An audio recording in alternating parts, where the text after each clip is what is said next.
Assalamualaikum warahmatullahi wabarakatuh.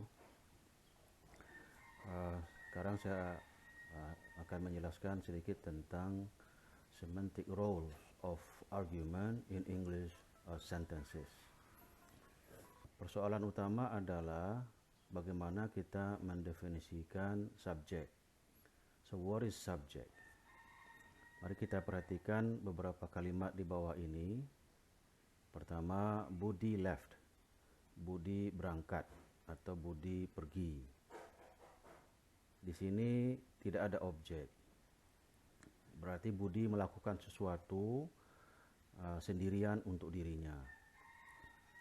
Karena kata kerjanya di sini adalah kata kerja intransitif. Yang kedua, Budi bought a dictionary. Budi membeli sebuah kamus. Di sini kata kerjanya kata kerja transitif atau kata kerja yang membutuhkan objek. Berarti Budi melakukan sesuatu terhadap benda lain. Yang ketiga, Budi likes oranges. Budi menyukai atau menyenangi jeruk. Di sini Budi tidak melakukan sesuatu terhadap orange, terhadap jeruk. Ya, walaupun di sini ada subjek, ada kata kerja dan ada objek. Yang keempat, Budi is a student. Di sini kata kerjanya kata kerja bantu atau verb to be. Juga Budi tidak melakukan sesuatu, tapi hanya sebagai subjek yang diberi keterangan status, yaitu a student. Yang berikutnya, Budi is happy. Ya, Budi sebagai subjek lalu diberi keterangan kondisi, ya, keadaan emosional Budi. Yang berikutnya, Budi bake a pie. Di sini Budi melakukan sesuatu, ya, terhadap a pie, tetapi dia sebetulnya tidak melakukannya terhadap a pie, tapi terhadap adonan yang akhirnya menjadi a pie. Berikutnya, Budi is taught English. Di sini Budi tidak melakukan perbuatan taught English, mengajar bahasa Inggris, tapi malah dia menerima perbuatan atau action, ya, dari orang lain. Jadi dari beberapa contoh ini agak susah kita memberi definisi terhadap subjek. Mari kita lihat beberapa definisi subjek, ya, atau subjek dalam bahasa Inggris. Pertama, a person or thing that is being discussed, described, or dealt with. Jadi seseorang atau benda yang sedang didiskusikan atau dibahas, diuraikan, atau yang sedang dibicarakan, ya. Nah, ini agak umum karena kita tidak tahu apa perannya di dalam sebuah kalimat. Yang kedua, the subject of the sentence is the noun that is doing or being something, ya. Jadi subjek dari kalimat adalah kata benda yang melakukan atau berkeadaan atau kondisi sesuatu. Nah, ini juga sangat umum, ya. Yang ketiga, a subject is a part of a sentence that contains the person or thing performing the action. Nah, ini jelas melakukan tindakan di dalam kalimat, tetapi tidak semuanya begitu, ya. Nah, seperti yang kita lihat dalam contoh-contoh tadi. Terakhir, istilah definisi subjek, the subject of a sentence is the person or thing doing the action or being described. Subjek dalam sebuah kalimat adalah orang atau benda yang melakukan tindakan, ya, atau yang diuraikan, yang dijelaskan, atau yang dibahas. Nah, contoh definisi-definisi ini sepertinya begitu umum dan tidak berlaku untuk semua kalimat, ya, dengan kata kerja yang berbeda-beda. Kita tahu ada paling tidak 3 ya, bentuk kata kerja, ada transitif, ada intransitif, dan ada yang statif ya, atau to be. Tentu kata kerja ini memberikan peran yang berbeda terhadap kata benda yang ada di awal kalimat yang sering kita sebut subjek. Dan selama ini banyak saya perhatikan guru-guru bahasa Inggris memberikan definisi terhadap subjek, yaitu orang atau benda yang melakukan perbuatan ya. Nah, kalau ini definisinya, maka kalimat yang tidak mempunyai kata kerja transitif atau intransitif, atau kalimat yang mempunyai kata kerja statif, itu tidak masuk ke dalam definisi ini. Nah, oleh sebab buku Introducing English Semantics yang dikarang oleh Charles W. Kreitler, di sini dijelaskan peran subjek atau noun phrase yang ada di dalam kalimat. Nah, peran itu ada beberapa yang akan kita lihat satu persatu. Pertama, noun phrase atau yang disebut juga dengan argument ya, atau yang sering kita sebut subjek, itu bisa berperan sebagai actor ya. Apa itu peran actor? The role of an argument that performs some action without affecting any other entity.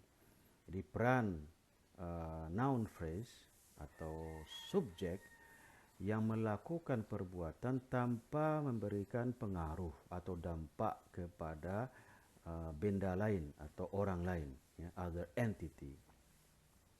Nah, di sini contohnya Sylvia baths ya, Sylvia mandi. Jadi Sylvia tidak berdampak kepada orang lain atau benda lain, dia melakukan untuk dirinya sendiri. James sleeps, nah juga begitu. James tidak memberi dampak, dia melakukan perbuatan tapi tidak memberikan dampak pada benda lain atau orang lain. Nah, di sini peran dari subjek Sylvia and James itu disebut sebagai aktor.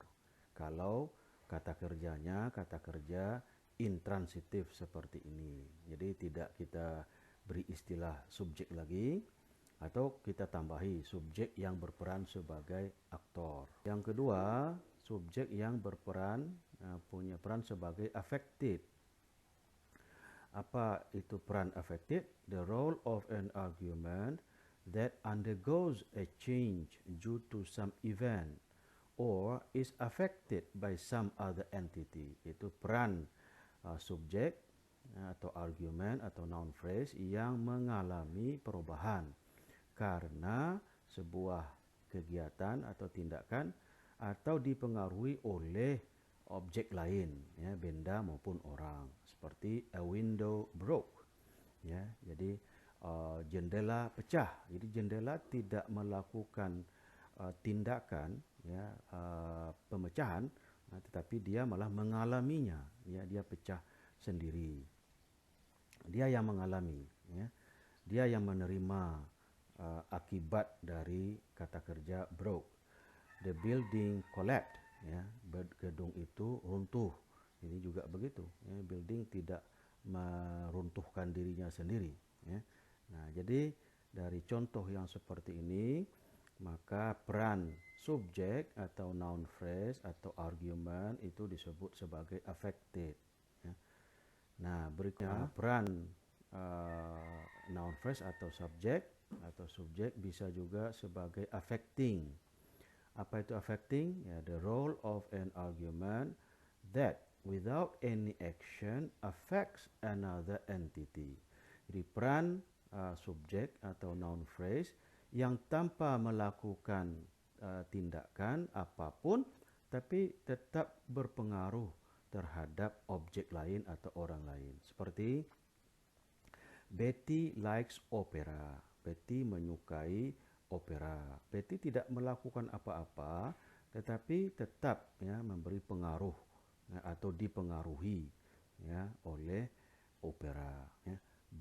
Opera delights Betty ya. Opera tidak melakukan apa-apa tapi memberi pengaruh terhadap Betty. Jadi kalau contoh kalimat seperti ini menggunakan kata kerja likes, delights ya, enjoy ya, barangkali juga sama, maka peran subjeknya sebagai affecting ya. Berikut peran noun phrase atau subjek atau argument sebagai agent ya. Apa itu peran sebagai agent? The role of an argument that by its action affects some other entity, yaitu peran subjek atau argumen atau noun phrase yang dengan tindakannya mempengaruhi objek atau orang lain atau other entity. Contoh, Tom broke a window. Tom memecahkan jendela. Jadi Tom melakukan tindakan sementara ada yang berpengaruh, ada yang menerima akibatnya atau dampaknya, yaitu a window. Mary kicked the ball. Mary menendang bola itu. Jadi Mary melakukan tindakan terhadap ball, terhadap bola. Adalah theme ya. Theme, the role of an argument that is the topic of a predicate that does not express action ya, atau predikatnya sebagai a stative predicate. Nah, di sini kalimatnya menggunakan kata kerja bantu atau to be. Contohnya, Terry is impatient. The bottle is empty. Ya, di sini kata kerjanya kata kerja to be, kata kerja bantu, sehingga subjek di sini berupa theme, disebut dengan theme karena tidak melakukan apa-apa, cuma dia diikuti oleh predikat yang menjelaskan keadaan Terry. Terry is impatient. Terry tidak sabar. Atau the bottle is empty, atau botol itu kosong. Nah, inilah beberapa peran subjek atau noun phrase atau argument di dalam kalimat bahasa Inggris yang ternyata perannya atau role-nya itu berbeda-beda. Yang selama ini mungkin disebut semuanya itu sebagai subjek atau subjek. Jadi untuk menjelaskan lebih tepat kepada siswa ataupun mahasiswa, maka menurut saya peran-peran dari subjek ini harus kita jelaskan karena perannya berbeda-beda. Peran yang berbeda-beda ini disebabkan oleh kata kerja atau predikat yang berbeda-beda pula, yaitu di antara yang tiga tadi ya. Ada transitif, ada intransitif, ada statif ya. Lalu demikianlah ya, penjelasan sedikit tentang peran ya, subjek atau noun phrase atau argument di dalam kalimat berbahasa Inggris. Ya, semoga ada manfaatnya khususnya bagi guru-guru bahasa Inggris agar bisa menjelaskan dengan lebih tepat dan bermakna ya, bahwa peran subjek itu berbeda-beda di dalam kalimat bahasa Inggris, walaupun kita sering menyebut pola kalimat bahasa Inggris itu adalah SVO ya, subject verb object. Tetapi ternyata banyak kalimat yang tidak ada objeknya atau hanya SP subject predicate ya, yang verbnya itu tidaklah transitif verb ya. Demikian saja, mudah-mudahan ada manfaatnya. Billahi taufiq wal hidayah. Wassalamualaikum warahmatullahi wabarakatuh. Bagi Anda yang ingin melihat video yang lain, silakan kunjungi alamat video YouTube saya, atau yang ingin membaca publikasi ada di Eric ya. Bisa juga dilihat di ini di eric.ed.gov ya, yang sudah dipublikasikan dalam beberapa jurnal. Demikian saja, makasih.